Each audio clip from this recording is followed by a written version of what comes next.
What's up, guys? I'm back with another ranking video.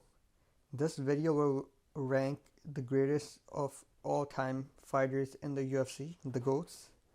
Let me know if you guys agree with this list, what you guys would change, what you wouldn't in the comments. This is my opinion right here from a person that's been watching UFC for a long time. And let's begin this. You guys are probably not gonna like number 4, but let me know what you guys think. And the point of these videos are that they're short, so let's start this. Number 4, Khabib.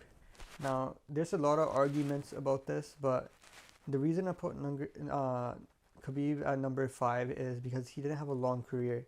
He beat a lot of people. He had like 29 fights, and he won every single one. He's undefeated. But he doesn't have that many title defenses. He only beat Poirier, Gaethje, and McGregor.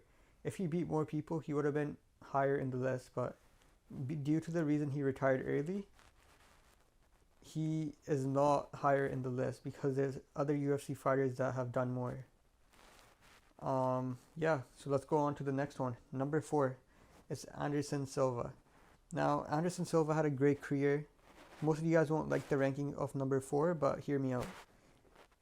This list is based on people that had the best career. The thing about Anderson Silva is he lost a lot later in his career. He had the best, I would say he had the best prime, but I wouldn't say he had the best career. So even though Anderson Silva knocked most of the people out that he fought, had great skills, great kickboxing and Muay Thai, I wouldn't rank him higher than number 4 because they're better fighters in my opinion. He had the most consecutive title defenses too. So that's why he's number 4. Number 3, Demetrius Johnson. Now, you guys might argue that why did you put Anderson Silva higher than Demetrius Johnson?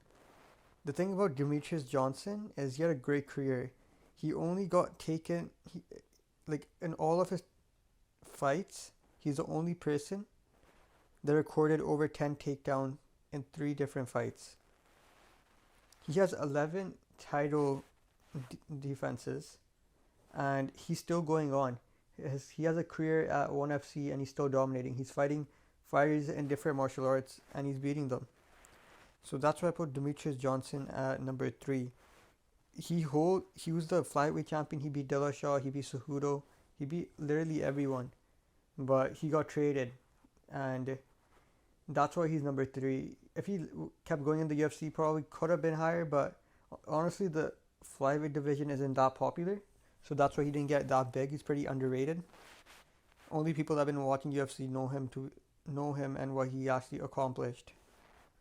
So number 3, Demetrius Johnson. Number 2, Jon Jones. Jon Jones. You guys are probably wondering who's number 1. If Jon Jones is number 2, who's number 1? But let's start about Jon Jones. Jon Jones is the only fighter that beat everybody in his division and is planning to go up. Even though he got caught using steroids and he failed some drug tests, I feel like Jon Jones accomplished the most. He beat literally Cormier. He literally beat everybody. He's the youngest UFC champion, and he beat the top fighters in their prime.